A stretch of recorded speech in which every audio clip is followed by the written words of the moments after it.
closure today. This is a very serious problem. It can happen on one side, but mainly we're going to talk about, and I got a few people where it's happening, and it's bad. It's happening on both sides. It's been a long time coming. It's something you got to realize. There's no magic exercise. I'll break down why it's so bad and why it's so hard to address. And it's a collection of things, but since we teach foundation training here, there's some things you need to be very, very careful about when doing foundation training. That's the inward anchor. Inward anchor is when we're scrolling the hips in. So yes, this person, well, we'll talk about form closure in a second. Yes, this person will have one of the three evil X's. Actually, they have all of our evil X's. First one being hip external rotation, right? And of course, we have this upper lumbar extension, other evil X, and then cervical and the mid-cervical extension. So those are the three evil X's. But what form closure is when we lose forced closure, muscles like your erectors and the thoraco-lumbar fascia that attach here on the ilium become very weak. And these ilium bones are no longer held by the muscle. They roll inwards, resting on the sacrum. So what happens, this lumbar curve, it's not even, we can't even say hypolordosis, it becomes a kyphosis. It gets driven the other way. And the other thing we'll see with the knees is because now, think about our inward anchor, how everything rolls in. They're not anchoring from the hips. Their knees buckle and the ilium rolls in. So we'll see this, lower you down a little bit. See what's happening with the knees here. Let's see if we can show you on Billy. What will happen is the hip is still turned this way. We call this lateral rotation as well. So it's angled, it's going to jam in the socket. So the pelvis is like, well, let me do that for you. And the knee will do this. We get this torsion, and it's not designed, it doesn't have a lot of rotation down there on that tibia, maybe like 20 degrees. The hip is supposed to be our major mover. It's stuck. So classic, glute tightness, we have all that in this case. Hip's inability to rotate in, everything else doing it for the hip. We've just trained it. Jam the socket, bro. Right. How do we jam it in there, right? That's the problem. So anytime we force that inward anchoring in foundation training, what can happen is everything but the hip is going in. So I want you to lay off that. So while we're just talking here, you might even feel, if you're honest, if you're one of these people, your knees tend to be locked and your weight is kind of in the balls of the foot. So let's just get your weight back in your heels. And here's a good little trick I'll do. This might be hard for you to set at home. Do it with a band, a really, really heavy band. It doesn't have to be a heavy kettlebell like this, but I feel the heavier, you almost feel this more. So I want to put this in my lumbar curve so that we have a kyphosis where we should have a lordosis.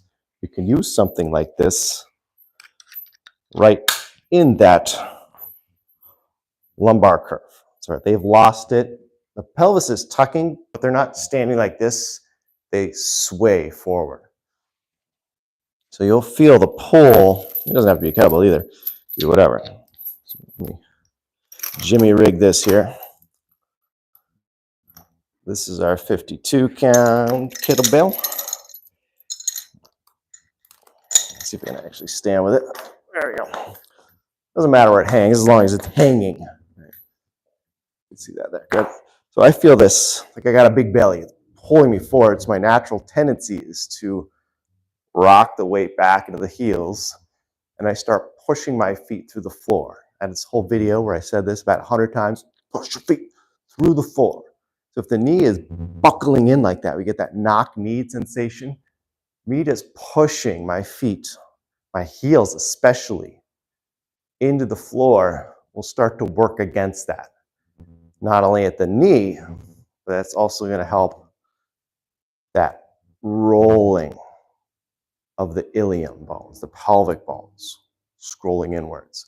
They're pulling against all that thoraco-lumbar fascia. Get over here, Billy. All that thoraco-lumbar fascia pull together. And all these muscles here as well.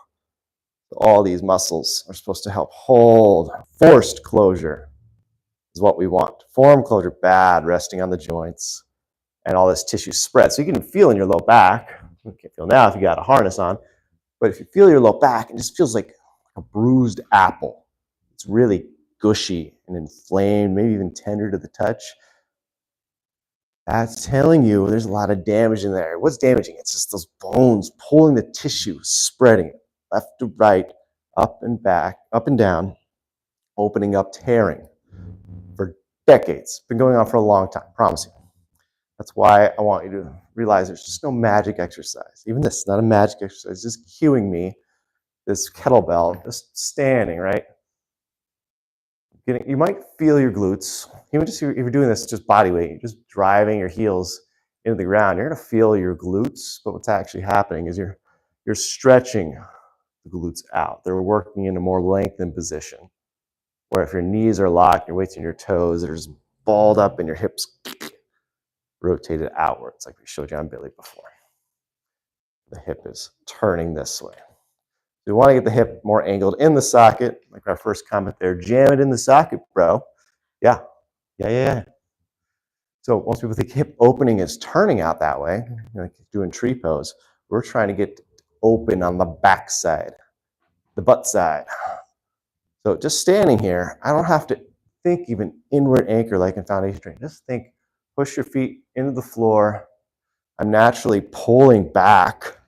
I feel this weight pulling me like, ooh, so I have to naturally push the floor, not only down, like through the floor, but I'm pushing the floor away from me, getting my heels down.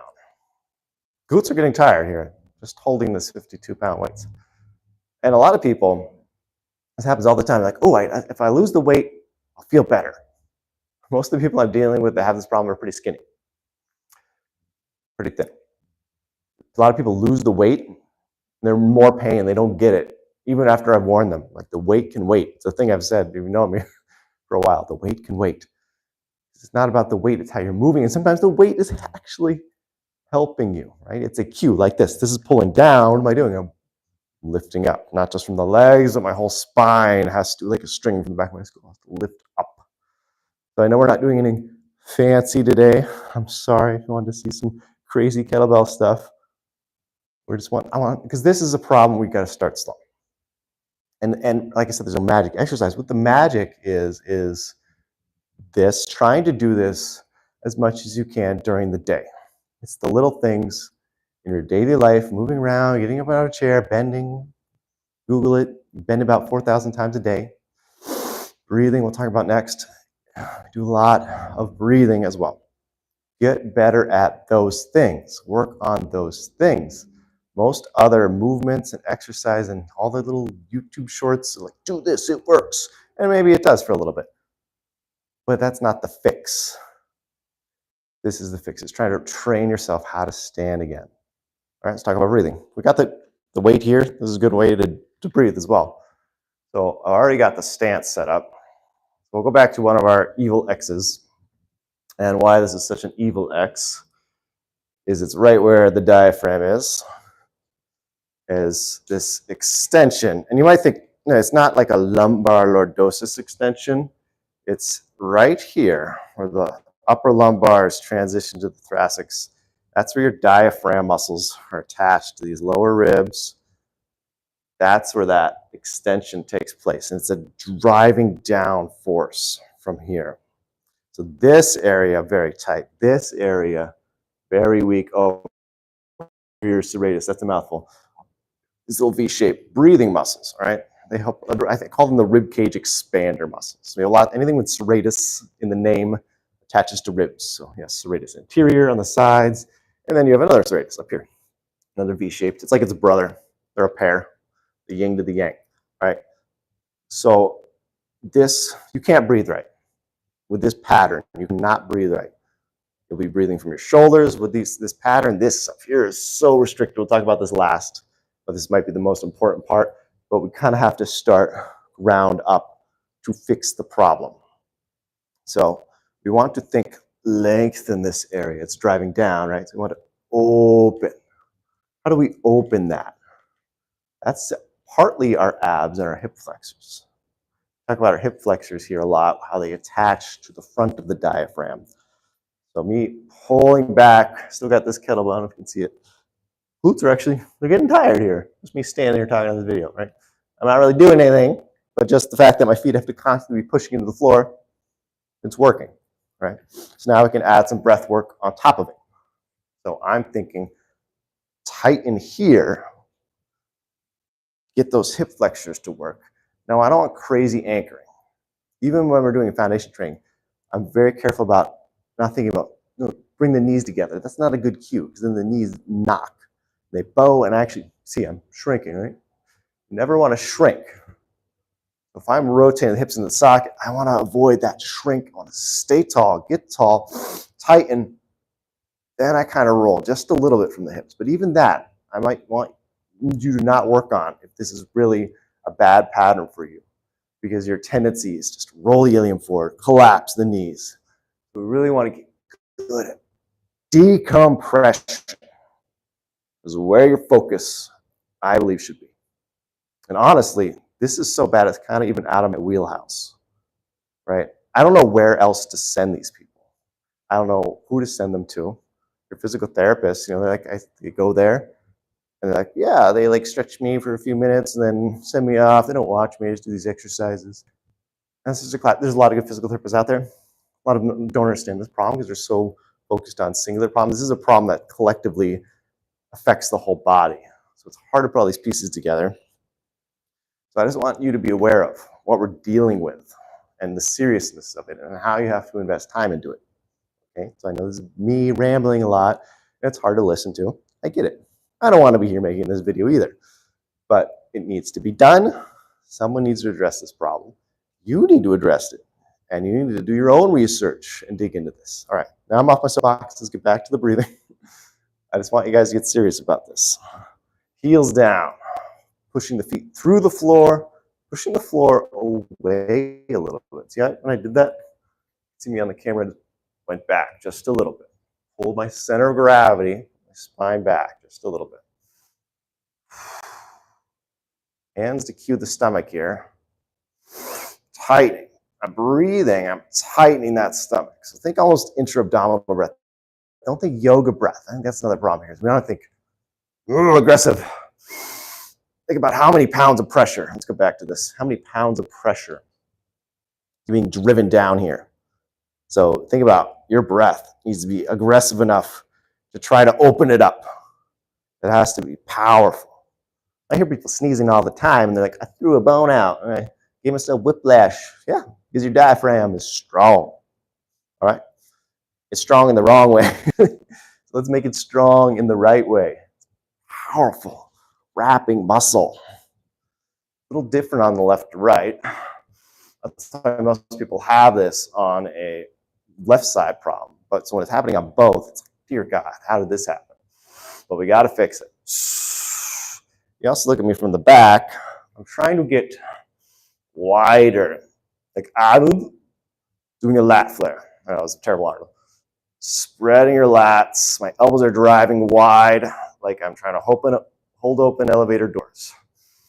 We got my tall decompression here, but also decompression that way. That's also part of decompression. Laterally. And this is above, it's kind of resting on the pelvis, but it's in the curve. So it's helping pull some curve in the lumbars. That's another reason why I like kind of like reverse sled pulls.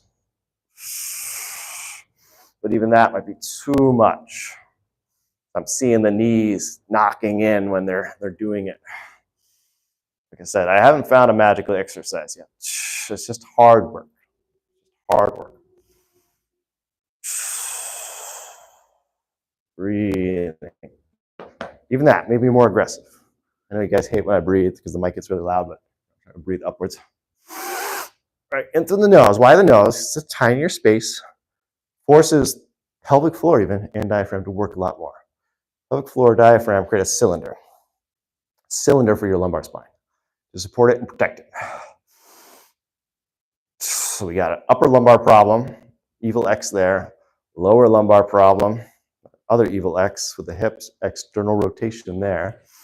Let's talk about our last evil X, cervical extension, the neck. I was thinking about this when I was mowing the lawn, cutting the grass. Depends where you live in the country, in the United States. I've heard this different terms, what you do with the lawn. I always said you mow the lawn because that you push a lawn mower, you don't push a grass cutter, but whatever. I'll push the lawnmower and the neck, wants to do this. I can feel it. So my cue for people is always, okay, don't push the lawnmower. Push yourself away from the lawnmower and then walk. So this C5 area, and this has a lot to do neurologically. We don't get into the weeds much here, the neurology of it, but the way I got through boards is I remembered C3, 4, and 5. Keep your diaphragm alive through the phrenic nerve. So if we're getting this cut off, that's neurologically affecting your breathing as well. It all works together against you. All these evil X's are connected to each other. They're all built on top of each other. Where does it start? I don't know. Maybe it starts in the neck like D.D. Palmer and B.J. Palmer believes, but I think a lot of it's ground up, hip related. But this is here and has been here and has been here probably most of your life. And we have to fix it. Is this extension? And that's part of the why. It's like no one wants to be here all day because this is where the traps are happy. So we dump forward. So I'm already working against the dumping by having that weight there. Then I'm breathing, working against the second evil X here, this thoraco-lumbar extension. Breathing wide and expanding this stiff ear area. You'll feel it in this V. This V is where you'll feel this working. And then this V. Oh my gosh. Where does that V go? Does it also go to your lower cervicals? Of course it does. Why wouldn't it? It's like somebody designed you right or something. So you're pulling against that serratus muscle as well. Me lifting the back of my skull, pushing my lawnmower. It's a great example. It takes me about like an hour to mow my lawn. If I do it right, my neck feels actually really good. So again, the tendency is to get the traps up and we're pushing. So instead I'm pushing my body away from the lawnmower to start, even before I'm pushing it, right? Push myself away. This helps me get into this nice stack position. And even if I have to hinge from there, that's fine. I want to keep the neck position. Like if it's really, I'm going uphill, I need some power from the hips to help me out, I can hinge and hold the neck position. The tendency is people start pushing back, and actually their hips, in this pattern, their hips aren't doing it. It's their low back, it's their pelvis, their knees, and then that goes there, right? See how it all terribly falls together? So you might want to work on different pieces separately. Just even thinking about that neck, think about the hips, think about lengthening. And we'll go over one exercise. I was thinking about how just a basic bridge actually might be really good for your type of people. I'm going to take this giant kettlebell off that I've been standing with for a while, but it actually feels really good. It's feeling good. Whoa. Harness like this, pretty cheap. Has multiple uses, sled pulls, but also I've done it with a really thick monster band. Gotta be thick. Why? It doesn't have to dangle, actually. It doesn't have to dangle, but you want it thick enough where it's not going to snap and nail you somewhere. You don't want to be nailed. Because even if it's on the floor, it's still pulling like that. You won't be able to move like I was doing. You'll be just kind of stuck in one position, but it's kind of good. You don't need to move around. The bridge. So there's the anchored bridge in foundation training, but again, there's the anchoring part of that, which I'm not feeling so good about with this pattern. I want you to avoid any inward anchoring. Outward anchors, all you want. I think that's really good, actually. A lot of outward anchoring. And you need inward anchoring, but not yet. I think bridging, just a normal bridge is good, and we can elevate it. I got the ball here. to challenge some of these evil X's. 2 of the evil X's will be addressed on the ball. And of course, we're getting the hip to work. So in a squat, there's this drive out. You think, oh, that's the opposite of what we want. But at the bottom, as we get to a certain point, hip actually changes its motion because the knee is going where you want it, right? It's rolled in, so we want that out. At a certain point, the hip starts to scroll inwards as my pelvis gets almost in line with my knees side. As I get almost down here and we've pushed the hips back, it doesn't happen as much here. If I'm going down where the knees are bent like that, I want to get the butt back. I want to initiate from the hips. That also keeps me forced closure, not form closure here. Again, you could probably even squat with your harness on, with that bell. Shouldn't have taken off. But hinging, driving those knees out. Then I let them bend last. And at this point, the hips start to roll in. But the squat looks easy. It is not. So I don't want you to start there with the squat. The bridge is essentially a squat, but it's going to help us hit some areas. I don't want to say easier, but better. And I know you have to squat anyways. You have to go garden. So at least keep those cues in mind. That's why I showed you. That's why I show most people the squat. I'm like, here's the squat. We will not do it for a few months, but here it is. Here's the way I want you to think about it. And because you have to do it anyways, I get that.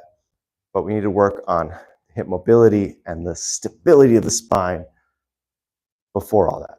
And I know that's annoying. I know I'm annoying. I don't like myself today either. I didn't have coffee. That's why. We need to get back to the Kettlebell Coffee Show where we have fun. This is a very somber talk. Something like this can help. A band. Or put it around the knees. Why? Knees are knocked. You want to drive them out. Just like I showed you in the squat. And we'll end with this. We're almost done, right? Really simple. Standing, breathing, do some bridging. We'll talk about the evil X's. I want to kind of talk about it before I get down there because it might be hard to see, but that second one, the bottom of the rib cage is going to be resting on the ball. So you might not want to start here and almost slide that into place. And a Bosu ball works, whatever works. And when I'm coming up, I'm starting to almost drive. What happens is the ball holds the upper part of the spine in place. That hump, right? The hump we get up here. We're able to drive that down towards our feet as the head pulls up so we can address the last evil X, that cervical extension, where it's hinging at that C5. And that's why I tell people to do that ugly frowny face so you can prevent that. So you might even need to think about doing the frowny ugly face during this bridge. And we're getting the feet in as close as we can. All right, let's walk through it. I think I explained that as much as I could. Don't need the band. Maybe the band's going to be too much for you mentally, but just try it without. Let's lower us down. I think that'll be okay. I think we want a side view, though.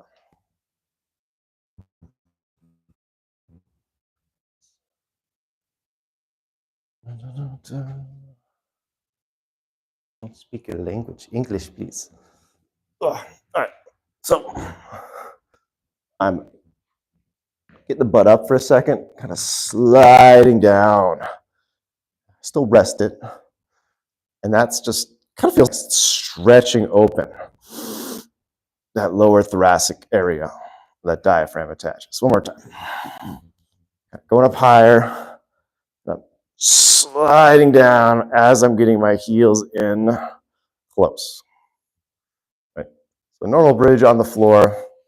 It's going to do a lot of good for you. I just like this for this reason alone. I'm just hanging out here. Feels kind of nice. Opening up. Then I can breathe right into the ball, like I'm trying to expand into the ball. So in that reason, maybe a Bosu ball would be better because it's going to have a little more give. We can actually breathe and sort of tightening that stomach and think, again, intra-abdominal breath. Tightening, and I'm using the neck. The neck creates the big chest. So it's not a rib flare. That's not a big chest. It's just thrusting your ribs forward. I'm actually trying to pull those ribs in. I'm thinking, pull my head up. These big SCMs, which attach to my collarbone, help me create what I consider the big chest. This area, which tends to be caved right on top of that upper part of the sternum. You guys remember what that's called? It's the manubrium, right? Upper part of the sternum, where your clavicles attach, because your SCM, that's why it's called the SCM, is sternocleidomastoid. Mastoid's up here, back of the skull. Sternum and cleido is clavicle. So it attaches to the sternum, the manubrium, upper part of it, and the clavicle. So it pulls that whole structure, expands it when I lengthen the back of my neck. So that's going to help our last evil X up here. But you're like, yeah, I'm bridged yet. Let's bridge. What do you want to do with the arms? You can kind of go fingertips, half sphere of tension here on the floor. Even just breathing. It should feel really hard to lift from here, even without weight. We can definitely add a kettlebell to this, but just get good at here, getting tall. I'm going to bridge upwards and start opening up against the band. And I like the arms down there. Help a little bit, but they're also holding their positions, squeezing. You're going to feel those hip flexors at the top. Open, drive open against the band. Neck is shaking. Squeeze. Slowly lower down. That's important. Slowly, with control, come back down to the ground. A lot of people feel like this is hurting their neck because it feels extremely uncomfortable. Your neck is doing a ton of work here, especially as you get kind of tabletop level. Or even here, it's working. But what you're doing is you're breaking up a lot of restriction in those traps.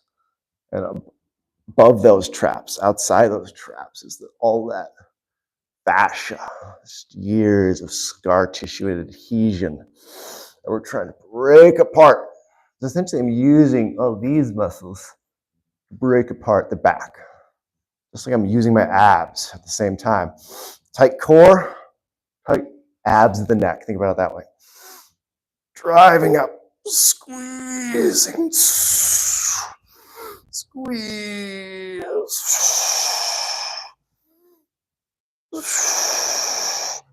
lower down. If you wanted to add a weight,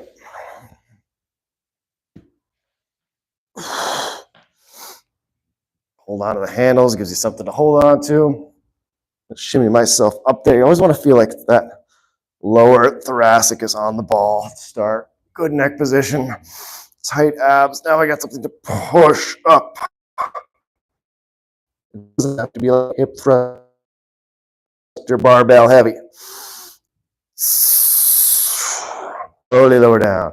I feel like I've slid on the ball a little bit. So keep readjusting. Lift the butt up. Slowly lower down. Breathe into that thoraco-lumbar area. Neck nice and long.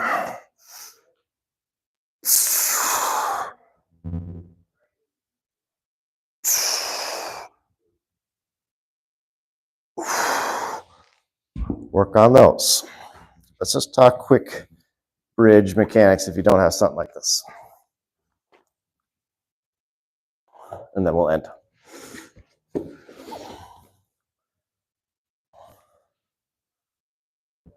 Feet in close. So the neck gets lazy here. So you still want to think lengthen. Think about everything we just did. I'm pulling that chin in. Maybe even hover the neck a little bit. If the more I lift, the more I can tighten. And we're not flattening the low back here. We're keeping that normal curve. Just sometimes, like my low back's flat right here. I look at my chin. It's poking up towards the ceiling. If I lengthen, then pull it in, I feel low back curve return, that C shape towards the ceiling. I feel like I'm more on my lower rib cage, not just resting on my low back. So it's a little bit of a push. Heels are driving, helping lengthen. I'm going to initiate first, lift up, then I start driving those knees apart, get myself here. Hamstrings, glutes are working, yes. And then slowly lower down. This might even be the hardest part, coming down slowly, going through full range of motion. I'd rather have one or two good ones than you kind of just hump in the air, right? Set up that breath, that neck position. Think about your evil X's. Get up there, squeeze. Push if you got to. If you're feeling good, we can take the hands up. Maybe do a little sphere tension. Squeeze. You want to feel that V. Those hip flexors. Don't collapse. When we're doing our founder, you'll kind of feel this. I see a question, I will answer, and then we'll end. I know, I always add one more thing, right? When I'm in the hinge, right, and we're working on, stretching the glutes, stretching the hamstrings, I got that neutral neck, we collapse out of it, right? But what I want you to think about is the bridge. Imagine the bridge again. I'm coming up. Make that really tough. You'll feel like I just can't get up. I think another problem with this pattern is they don't hinge. They tend to do that, right? They're going anterior pelvic tilt. And you'll notice you won't gather much tension like that. So to prevent that, simply just get tall. Imagine that, pushing your feet through the floor like we talked about, having the harness with the kettlebell, getting tall. Then when I drive the hips back, I shouldn't have to go far at all. I should feel immediately. Glute, hamstring, stretching, front of the body, engaging, and just work. Coming up like you're doing that bridge. And eventually you're creating good power production. I like to think about this. I'm going to show you with just one leg. So if I'm hinging properly, right, I'm loading that, taking that glute, I'm stretching it, using that glute. So when I let go, this position, boom, man flies. Just like me, I'm able to stretch the glute, boom, for power. That's the end goal. It's going to take a while for this pattern to get there. Okay, well, I can't answer that question. Sorry. All right, guys. Hopefully that helped. Like I said at the beginning, a lot of us have this pattern on one side. Usually it's the left. When it's happening on both, it's very bad. It's become your ultimate priority. Above all else, you need to stop. I mean, you might even need to quit your job for a little bit, honestly. Fix this, because you're not going to be working for long if you don't address this. This is a very serious health issue. Now, some people deal with chronic pain, and you're the lucky ones, because this can go on and exist without pain. And then it's hitting you on a neurological basis. So other systems are going to start failing. Something has to take the hit. This just cannot exist without causing lots and lots of issues. Feel really depressed now after this one. It's probably my most sober, saddening video. But take care, guys. Be blessed to work on this stuff. Trial and error. A lot of this is just, taking it slow and working through this stuff. Figuring out what works for you. Finding good coaches, probably other than me, happier than me, to help you. You need a lot of people in your corner. This is very serious. All right, guys, take care.